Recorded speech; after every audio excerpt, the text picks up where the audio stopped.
Broadcasting from the business capital of the world, this is the Podcast Business News Network. We are live here on the show. Grant Venerable, our Professional of the Year. Pleasure having you as always. Please introduce yourself to everyone. And then I know we were just about to get started, but we weren't on yet. So go ahead. I think the best way to, are you on yet?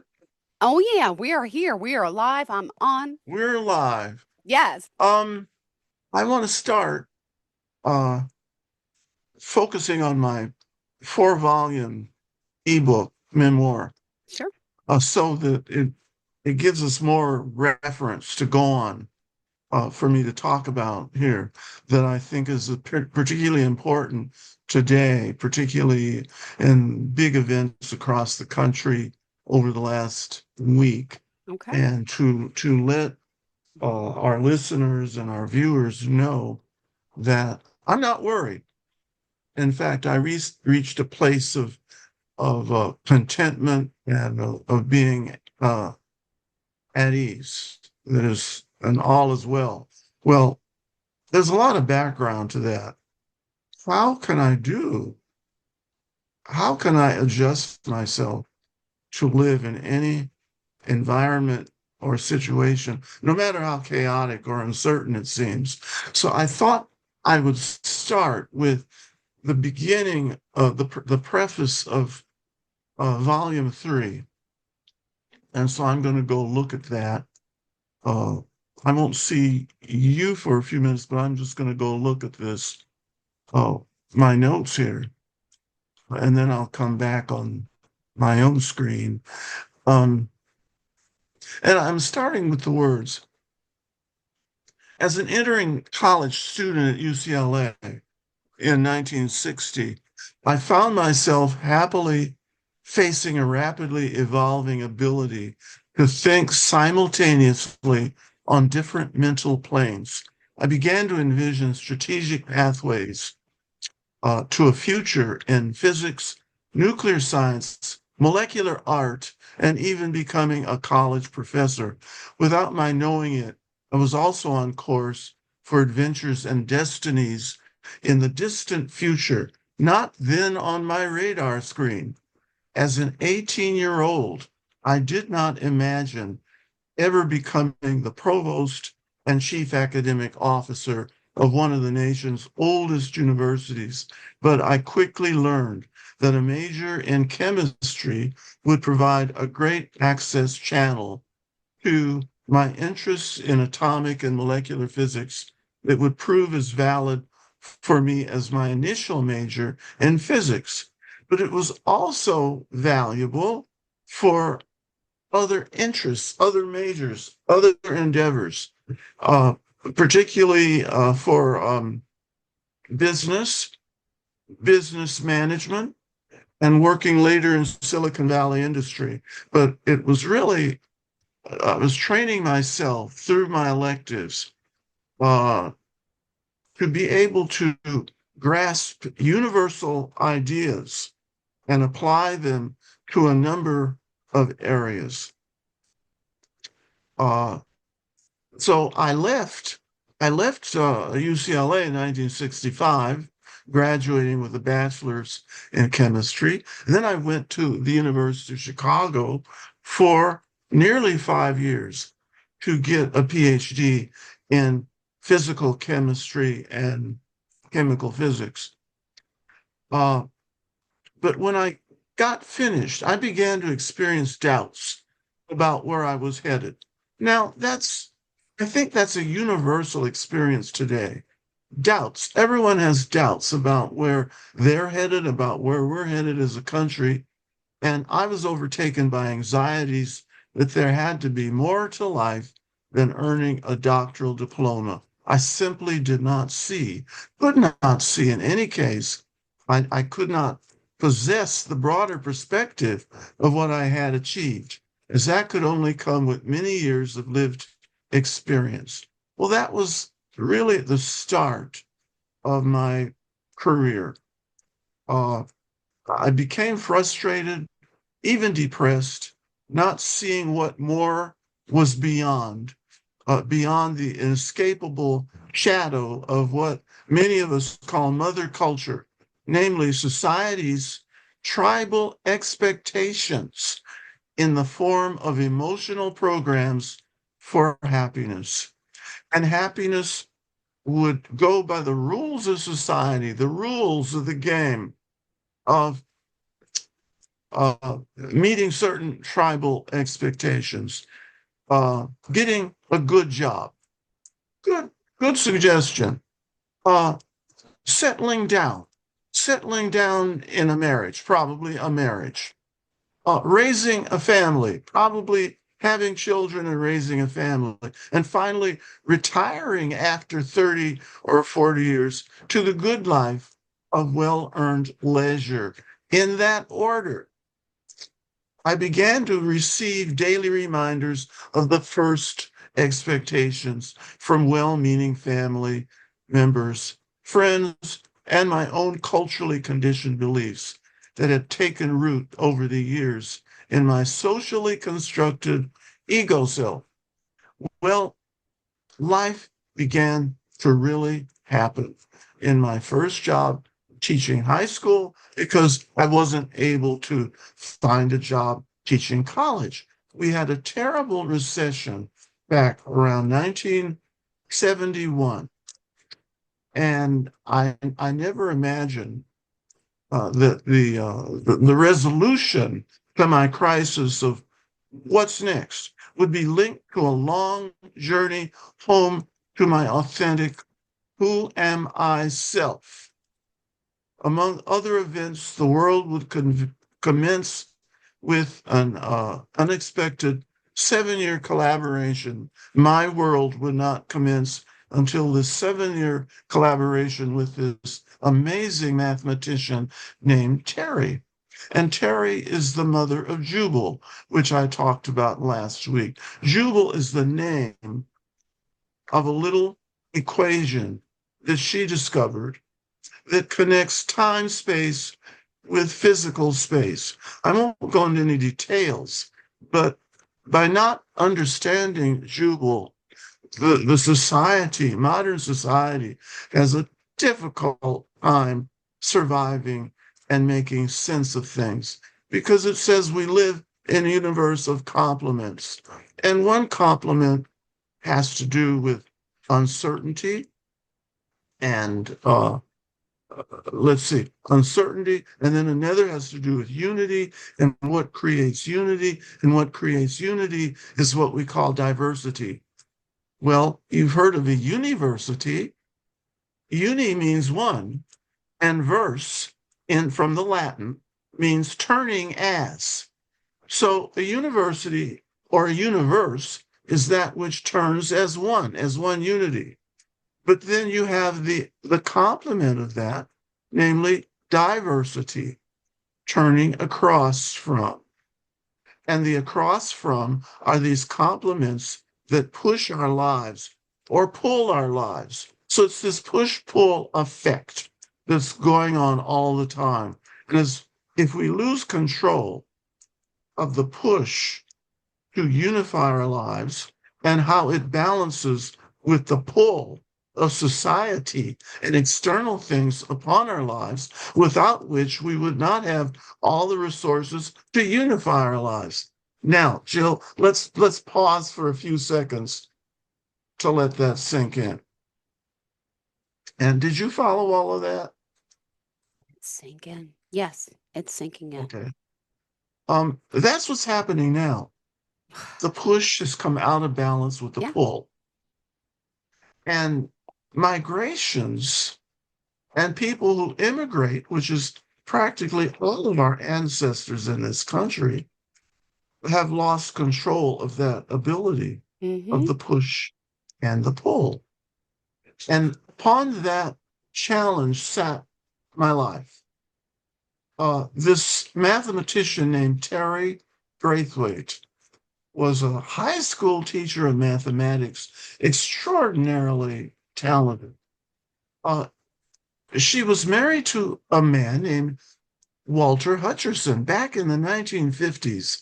They both taught mathematics at Fremont High School in Los Angeles.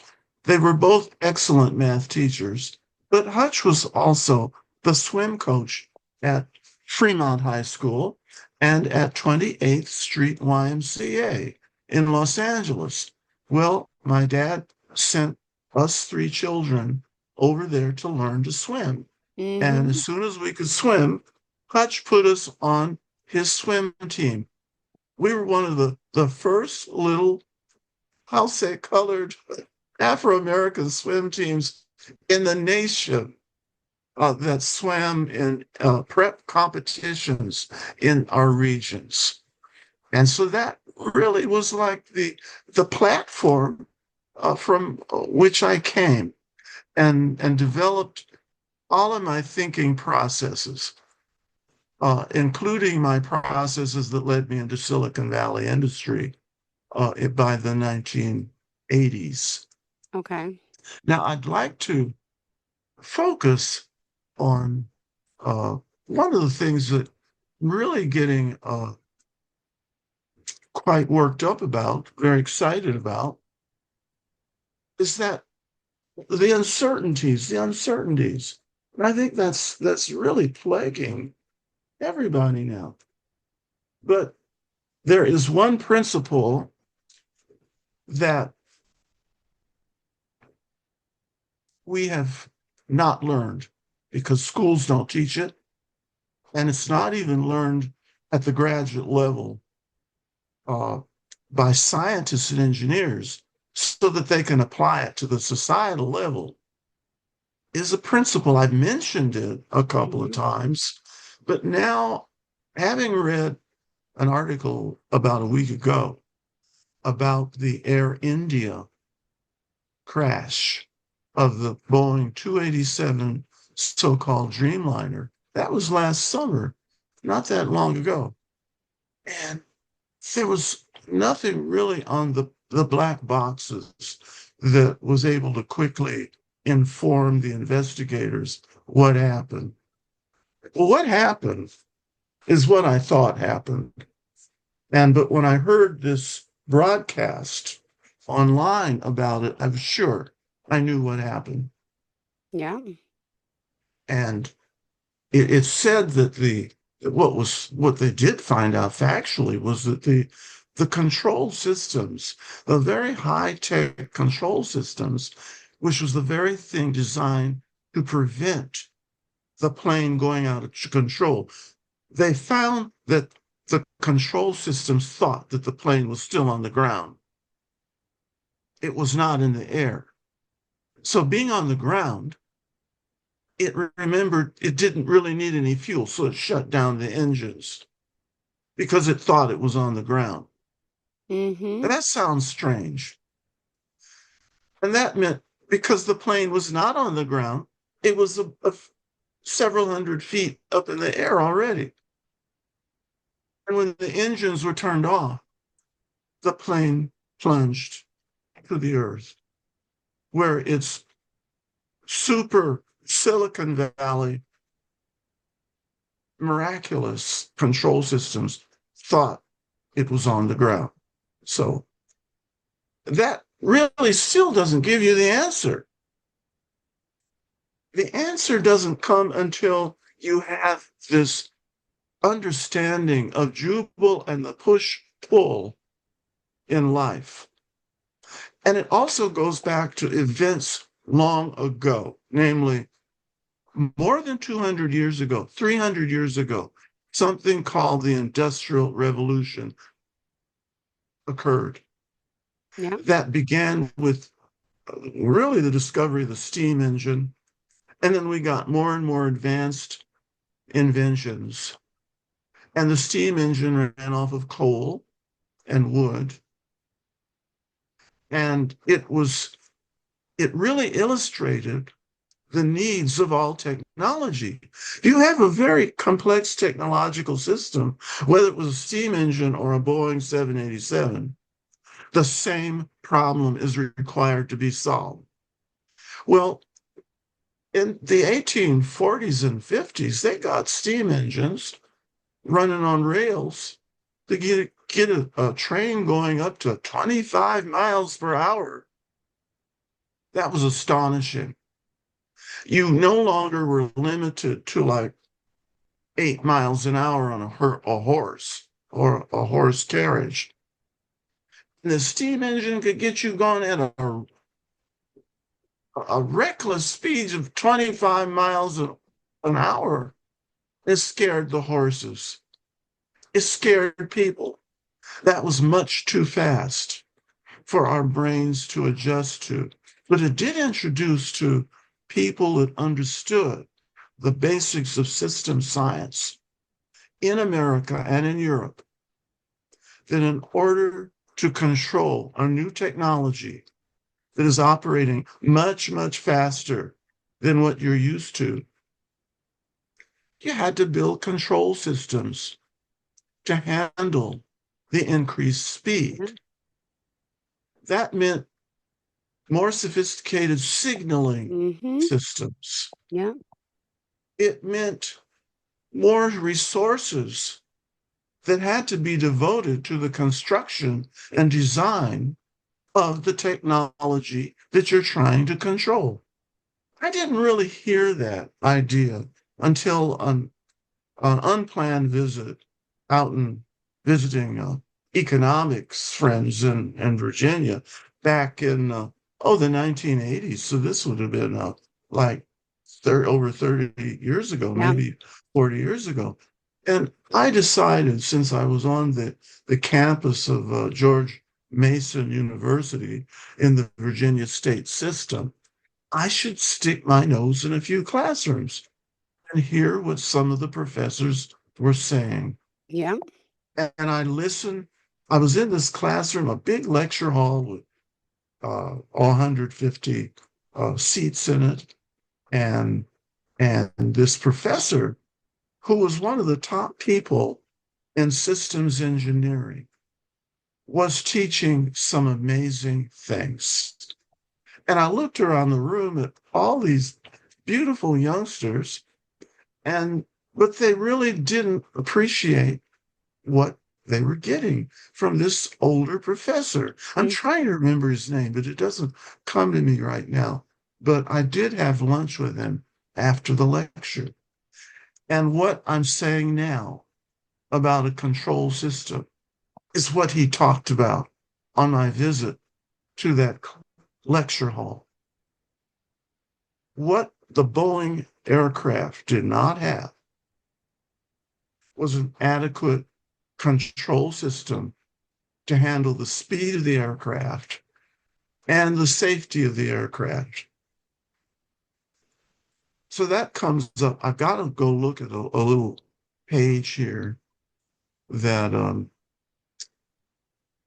let's see if I can find what I was looking for.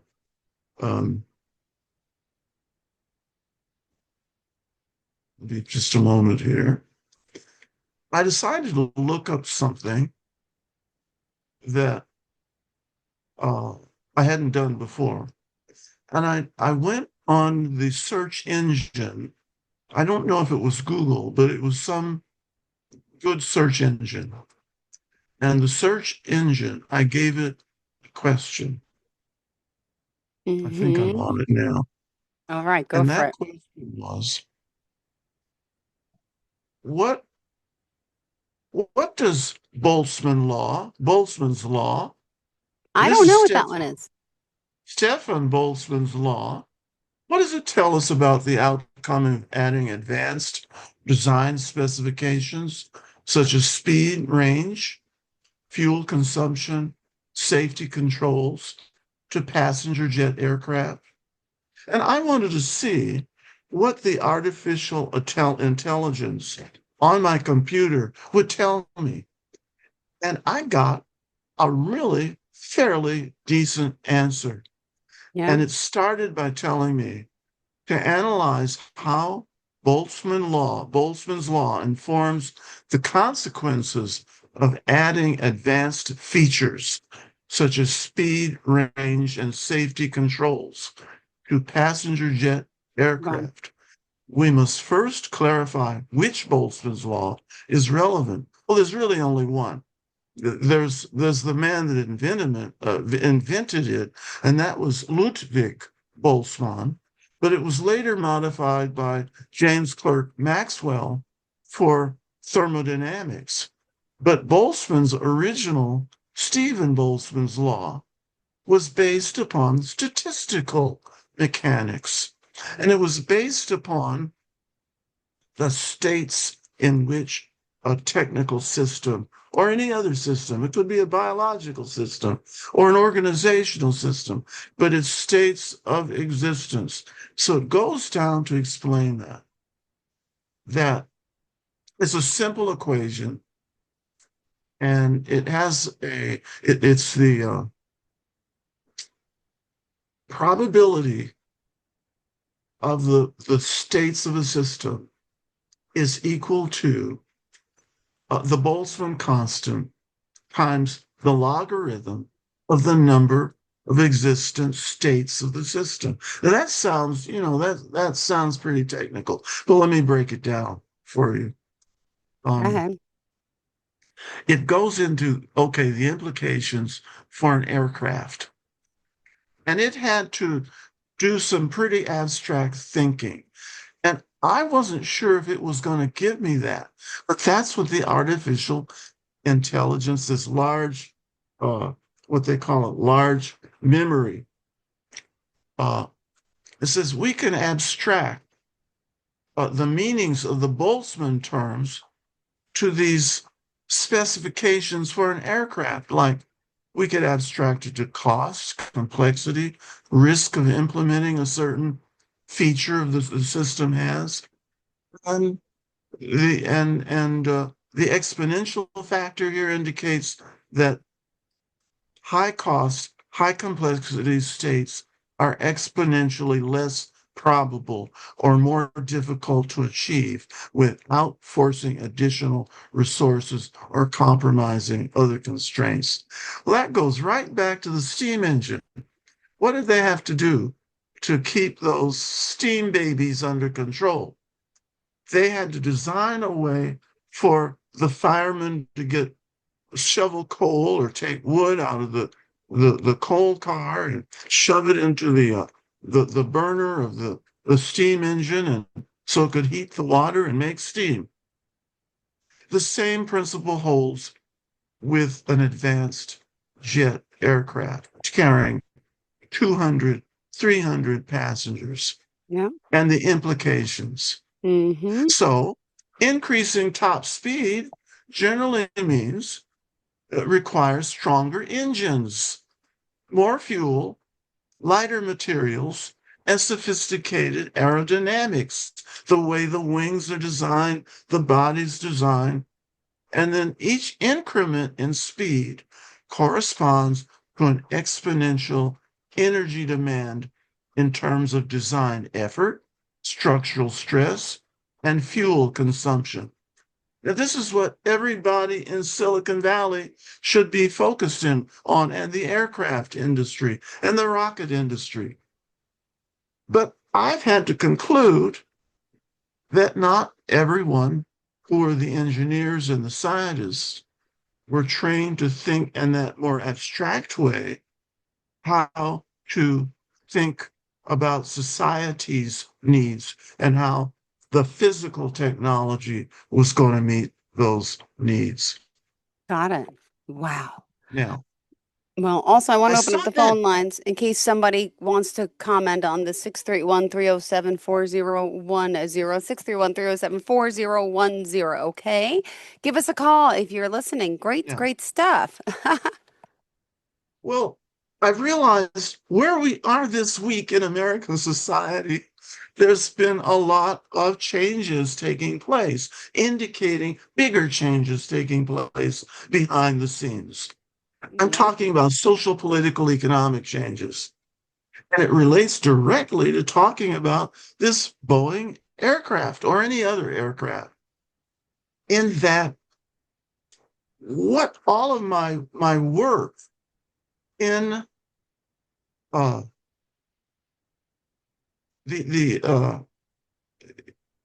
going through teaching chemistry, working in Silicon Valley industry has really trained my mind the way that engineers are training artificially intelligent softwares and these large memory systems. And there's prerequisites to that. And I realized my brain has those prerequisites.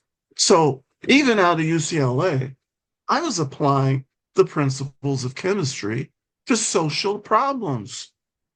How does Le Chatelier's principle that everybody learns in high school chemistry, how does it Mm-hmm. apply to society's problems? And sometime back on one of the podcasts I mentioned, Murphy's Law. We're in the throes of Murphy's Law right now in the society, which is Boltzmann's law expressed in a simpler form that says if there's a chance that something will go wrong in the system, it will. Murphy's Law is really working big time. It's working overtime right this minute. It's working at our three branches of government. One branch has decided it wants to come out of balance with the other two branches, the legislative and the judicial. Those branches were carefully implemented over the last 250 years or more. The reality that's developed is that they have to stay in balance with all their pushes and their pulls. One branch pulls on another and pushes on another.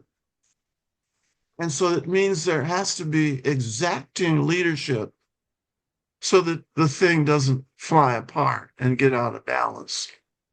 But now, as I said, the executive wants to dictate what the Constitution has said is the legislator's role, and that it is the judicial role to make sure it all stays in balance. And when that comes out of balance, I don't care how much a leader or leadership says, oh, I'm going to get you an apple pie and all the steaks in the world and the luxury homes that you could ever want. I'll solve all of your problems. Just follow me and let me take over what the legislature is supposed to do and the judiciary is supposed to do. And guess what we get? We get all of the uncertainty we now have. Nobody knows. So much uncertainty. My goodness. I mean, sometime, in the next week or so, people are getting Social Security checks, or they hope they are. This is one people who thinks he's going to get one. Mm-hmm. But what it means now, getting back to the seriousness of my humor, if you go messing with a system that's been around 200 years, you're probably going to throw it out of balance, and it may not last for another day Mm-hmm. or week or month or year. And yet there's people inside the operation that weren't even elected to run the executive branch. They're the ones calling the shots. Ah. And more, they're being revealed who they are. So, just like voting has become a real stickler. How do we keep people from voting who are likely to vote for the people we don't want in office? And how do we set it up so the people we want to be voting get to be in office? How do we maneuver the system for that to happen? I don't think I've said anything that important yet so far on this broadcast, but I just did. In fact, You're fun. the word vote rhymes with one of the biggest culprits behind the whole redesign process that we're Mm-hmm. going into. And there's another one, I haven't mentioned his name or what it rhymes with, but people are getting more aware of what the names are. And they're beginning to push. Remember, I said push and pull at the start here? They're beginning to push back, become the environment that's pushing back on a setup that has pushed upon the human environment. Now, I don't say another thing. I said Aw. it all. I have said the essence of the thing. And that's So, what the memoir is about. And I can say that now. And volume 3 hmm. talks about how my life came out of balance. And I'm not blaming myself entirely, but I was part of the process. So when I finished graduate school, the economy was out of balance. We were having a recession. And we went from 1 year in the science and engineering profession where you could apply for like 200 open, you could apply for jobs. I mean, Yeah. 200, there were 200 jobs in chemistry, teaching chemistry in 1970. And my classmates who got out a year ahead of me in 1969 got jobs.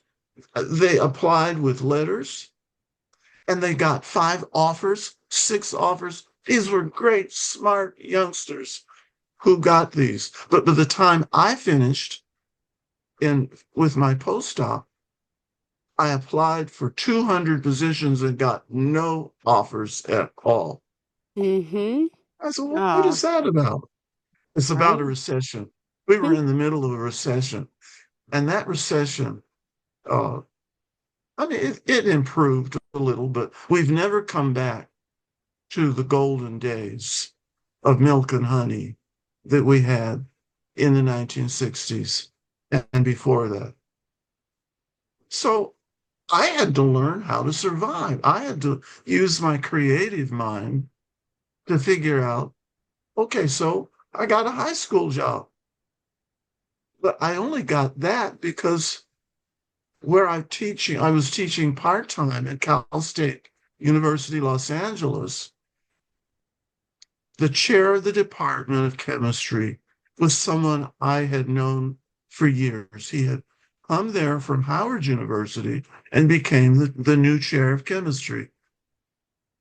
Dr. Ferguson was, I think, by that time about 55 years of age, very smart man. And he asked me, well, Yeah. did you find a job yet? Did you get any letters? And I said, no, Dr. Ferguson. And he said, okay, well, keep looking. So the next week, I was teaching in the summer session in 1971. Yeah. And he said the next week, there's a guy that was looking for high school teachers. You want to teach Wow. high school? They got high school teachers that Mm-hmm. they've got positions right here in Los Angeles. And I said, well, I don't want to teach high school. I Mm-hmm. want to teach college. And he's okay. Next week, he asked me again, you find a job? I said, no. He said, are you interested in teaching high school? No. Mm-hmm. But the long and short of that story is that Dr. Ferguson realized I was a stubborn young man Yeah. and that there wasn't going to be any college jobs showing up and that I'd better take a high school job while I could get one. So he Oh, told, yeah. I might have said this before, but he told the gentleman who was looking for teachers to recommend to principals out in the LA area. Uh, Mm-hmm. he says, well, anyway, that gentleman called me up and that gentleman said, Jill, I don't remember if I said this to you, but earlier, but he said, well, Dr. Ferguson said you're interested in a job teaching high school. And I said, well, I'm glad that I was open to that possibility because that was one of the lessons I had to learn in life. All of the things I may want to have don't come along at the time that I think I want to be available. So I did take that job teaching at this place called Duarte High School in the eastern part of Los Angeles County. And I learned to teach from being in that classroom. And it was the students, the youngsters themselves, 16, 17-year-olds who were taking high school chemistry. There were 15-year-olds taking high school biology. I Wow. was also teaching that. But it was during that year that I really understood the art of teaching and the Mm-hmm. science of teaching. And Mm-hmm. that's, uh, I went with the physics teacher to take about 12 of the kids taking physics in the physics club on a spring break lasting a week up on Morro Bay on the central coast of California. And Mm-hmm. three of us drove them up there in our automobiles.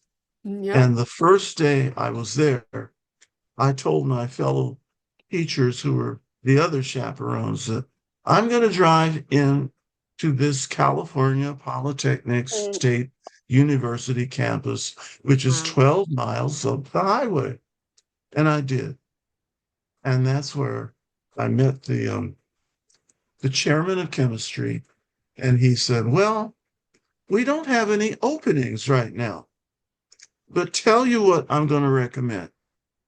I'm going to recommend that you fill out an application so at least it will be on file whenever we have an opening. And I'm going to take you to lunch in the faculty dining room. And so you could meet a few of the other uh, people teaching chemistry. And I had lunch with 6 of them at this big, lovely round table. It was a lovely lunch. Mm-hmm. And we had a nice, lovely conversation about things we were interested in chemistry and some of their challenges in running the department. And then we said goodbye, and I went back to the Morro Bay State Park and enjoyed the rest of the spring break. Well, 3 weeks later, I got a phone call from the chairman of the Cal Poly department who said, well, we had a sudden resignation by one of our faculty members, and it's in your field, in inorganic and physical chemistry. Are you still interested? And I said, well, yes, I would be. So what they did was they offered me a position, and ultimately we worked out an agreement and for salary and all that. And that's where I went. And I was there for 6 years. Wow. Um, how that happened taught me a lot about how life works, particularly when it's not working the way you're expecting or thinking. But that led me to another position, oh, maybe 7 years later, in another campus, oh, only about 170 miles north of there. And I already told that story a few times ago, and I learned even more. And that was when I thought that would be the perfect job, but it wasn't. And it led to the next job, but that took a few years to materialize. So I was thrown into the life reality called uncertainty and learning how to live by your own wits rather than being overly dependent upon things already in place or things Mm-hmm. working normally, working as they're expected to work. And so ever since then, I've been able to work in terms of what are the conditions of the moment. I even have those now, right now, and I'm retired. long retired, but I have other things to do. I have other books to write. I have other podcasts to do. I have places to go. And it's a matter of being able to be flexible enough to find those opportunities. So now I'm on the desert, and the desert is teaching me things that I've never learned by not living on a desert. So so where does that take us now? Does anything come up for you, Jill? Anything you want me to reiterate? You are, but what I don't have a concept of, and I think our listeners might not, is that your memoirs, right? So what we're talking about, a lot of it. Now, this is part of what's in your memoirs.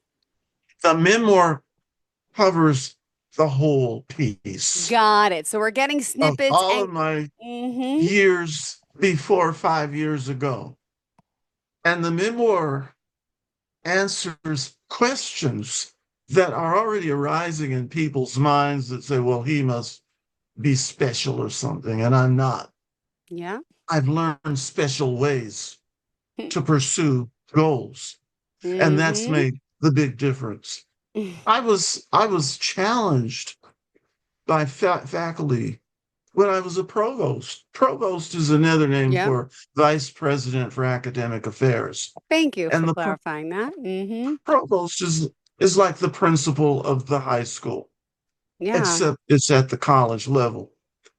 And as I was cueing in faculty colleagues my expectations of how a university operates to reach the highest levels of excellence in teaching, research, and service to human society, they would say, well, but you went to great schools and you had a great family. Your father was smart. You're smart. You're smarter than we are. And your students are probably smarter than our students. And all that was just, it was an excuse. I was sharing where I came from in terms of my upbringing, my ancestry, and things that ancestors learned that were passed along. And because my ancestors grew up with certain handicaps, and yes, at the time, slavery was a little bit of a handicap for a lot of people, but many people learned how to survive that, live with that unusual circumstance, but it wasn't Mm-hmm. forever. Yes, it wasn't always fun. It wasn't Oh my always great. gosh. It was But at times cruel, but you learn how to live with that. You learn how to get around cruelty or whatever are the challenges. You know how to go jump over it, go under it, go around it, or make it disappear. That is probably the toughest thing for anybody to master in this life yeah. because it seems like, oh, that's impossible. So hence again, that's why I wrote the memoir, because it Yay. shows Got it. how things can show up without your even expecting them. But you have to raise your mind, develop your mind to live in a certain way. So You is it like can't, mindset? Are we talking about people can really conquer, like, people do positive affirmations, people do vision boards, people do, I mean, there's something to be said. And as a doctor, yes, and a chemist, and yes. so really manifesting is but basically what we're saying. It's possible Thank to bring you. the abundance, right? Would you say, is that the terminology I'm looking Thank for? you. Thank you, Jill. Thank Okay. you. You understand. But Okay, it's cool. about it's about excluding fear from our lives, excluding it from our thoughts, excluding it from our brains. But we have an entertainment media and a news media that keeps pushing things into our awareness if we turn it on, switch on the devices that bring it, and it causes despair. It says, well, I can remember a situation that is so handicapped it can't deal with that. But it's a ticket to stay handicapped, is what it is. And that was probably my most important lesson teaching chemistry or cultural studies is excluding fear from our existence and show how the subject matter, how you learn to reason in figuring out a molecular structure that lets you apply that to your everyday life, to your society. It should be required education for people who are governors, senators, representatives, judges, lawyers, and everybody else. It's not so much the topical content that you're trying to learn, it's the mental processes that you learn by dealing with the topical content. Otherwise, down south, they have a saying. It's called, otherwise, you're stuck in worrying about who shot Willie. It's one of the funniest things I ever heard. Since when people get so frustrated and worried and despairing that nothing will work anymore, someone will say, well, stop worrying about who shot Willie. You're working with the weeds. Get off the level of the weeds.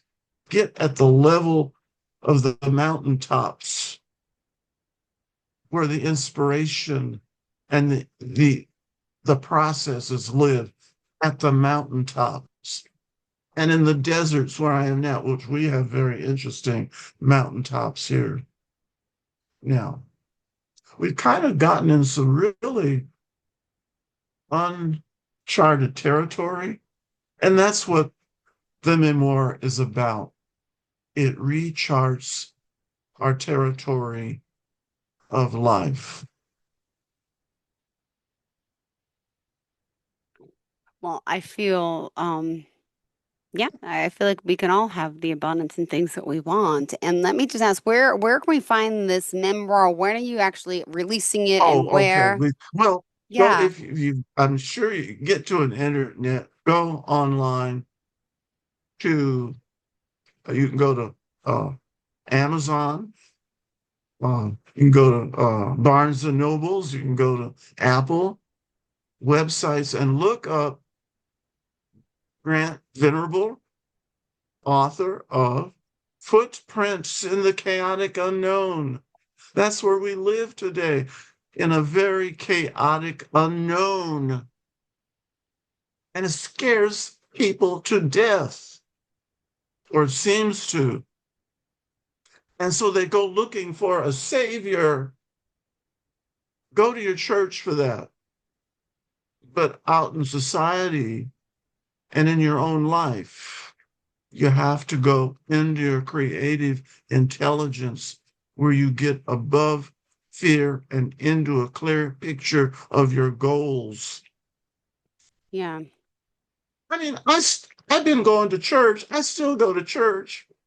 It's been very helpful for me, Yeah. but it keeps my consciousness at a very high level of inspiration. Mm-hmm.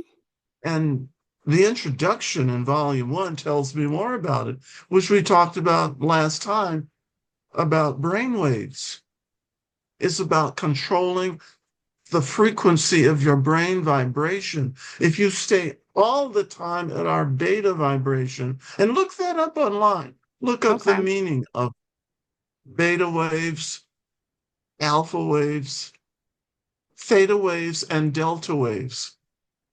And if you can manage to stay a lot of time in Mm-hmm. theta, I mean, go have a good, run regularly, get exercising, do yoga. That's all in the introduction to volume 1. All those things that you can do are there. Go paint, learn art, do music, enjoy drama, go to the theater, go to legitimate theater, cinematic theater. All those things that keep the brain in the most creative place. And Mm-hmm. that's what the book is about. And I mentioned about how I fell into Delta at the swimming pool after a vigorous swim 2 weeks ago and a beautiful sunset at the top of where I live and in this near the Joshua Tree National Monument. And I realized I had fallen into the Delta state trying to describe an incident, not an incident, but why my family history did what it did and turned out to what it would be. And I couldn't think of sentences because my ego state had disappeared, was dissolved. And I was just babbling away. I couldn't put together sentences, but it was preparing me for being in my beta state the next few days of realizing, oh, now I understand some things that have happened before in life and that I succeeded with in life.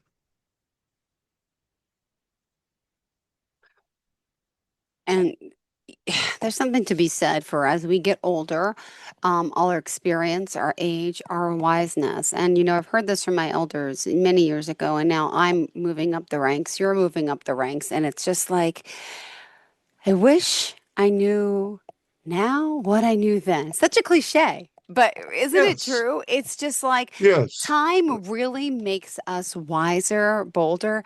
I wish we could be born that way, like Benjamin Button, like in reverse. But like, And really, yeah. oh gosh. Oh. All right, we still got Well, 5 more minutes, Grant. okay, well, I I uh I love to go back and reread sections of my book because they re-inspire me. And um well, each volume is a little different. It tackles a little different phase of life and coming of age, that was like from birth to 27 years of age, 28 years of age, and then going into the mature youth and giving my observations on what comes when you hit 40, Yeah. how females can manage it better than males. It's Hmm. tough. Uh, Males really have to get their act together by 40 because by 48, it's just about done. It's so true, right? It is. You're right. Yeah. Um, Females have a few more things going for them. Mm-hmm. I had to learn, I had to get over some excess male pride, ego. And Mm. that happens for all males in American society. Yeah. But the sooner you can get over it, the better it goes. Ah, so true. Well, what do you have So, planned for the rest of the week? Tell me the normal side of Grant. Grant as the well, philosopher, as the I'm give me. trying to develop a normal side now. Ah, Oh, no. that's a good question because my sister, who's the business and real estate brains in the family, found a house for us all to look at so that my brother and sister and I can live in a large place Mm-hmm. where we can do all of our projects. And so the first step we completed 2 days ago, and my sister took us to look at this house that we found Aw. that we're going to make an offer on right here in the desert. And it's only a couple of miles from where I live right now.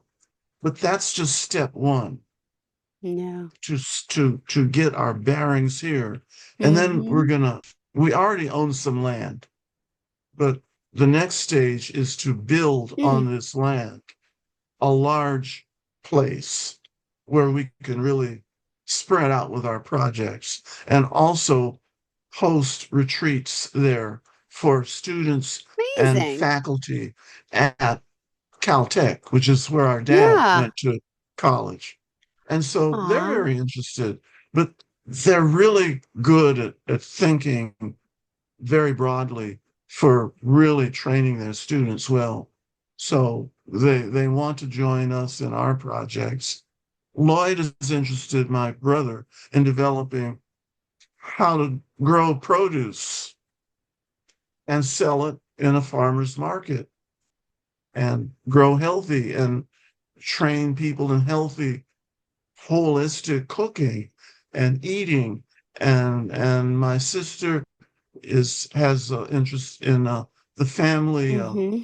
heirlooms like Yeah. jewelry and fine things, and so that students can understand what they contain, what kind of chemical stones they contain, because she had inherited something from one of our great great grandmothers, who Mm-hmm. was a Cherokee lady who had one of the fine Cherokee necklaces, with each little bead had some gold dust in it. And she took it over to Caltech to Yeah. the gymnology department. What do you think of this?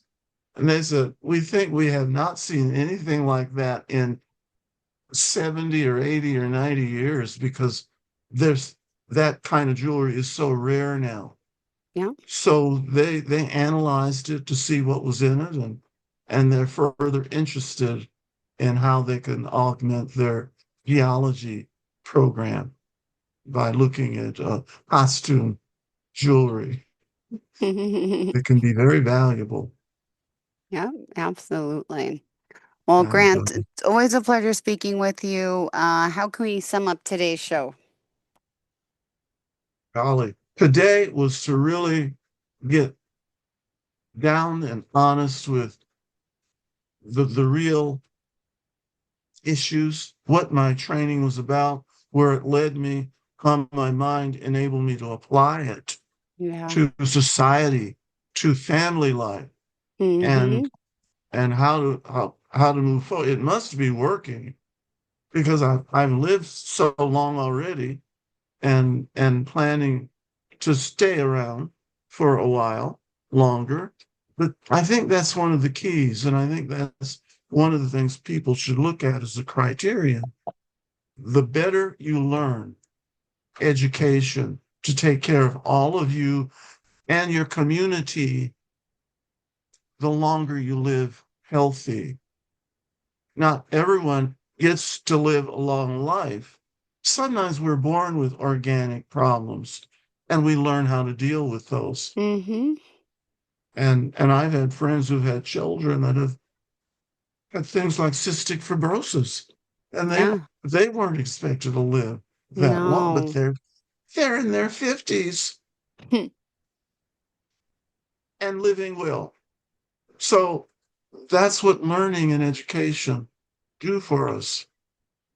And part of it is that you learn there's a role for both religion and secular in the push pull of life.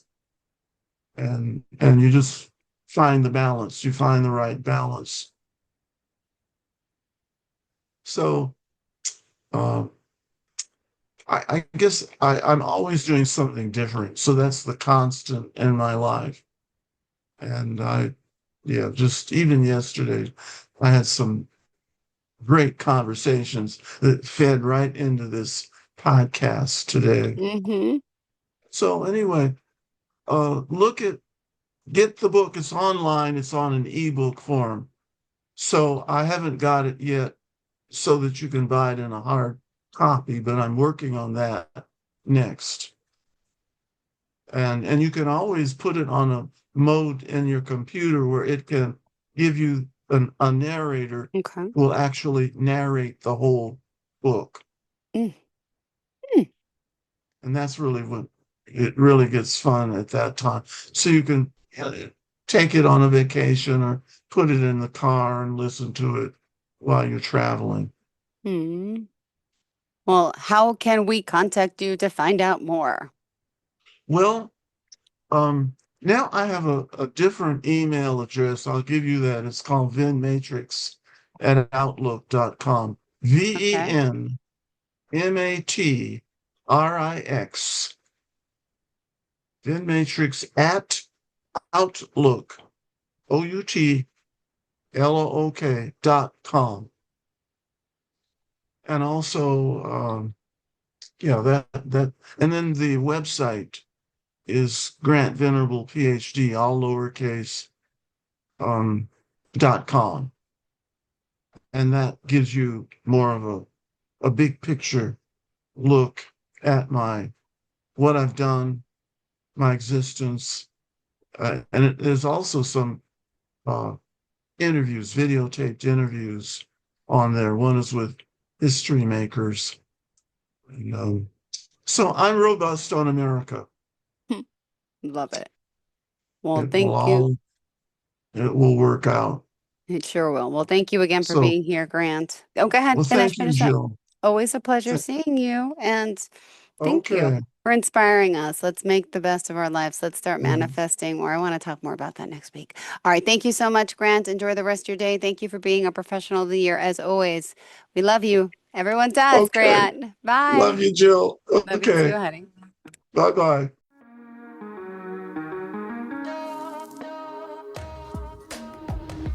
Broadcasting from the business capital of the world, this is the Podcast Business News Network.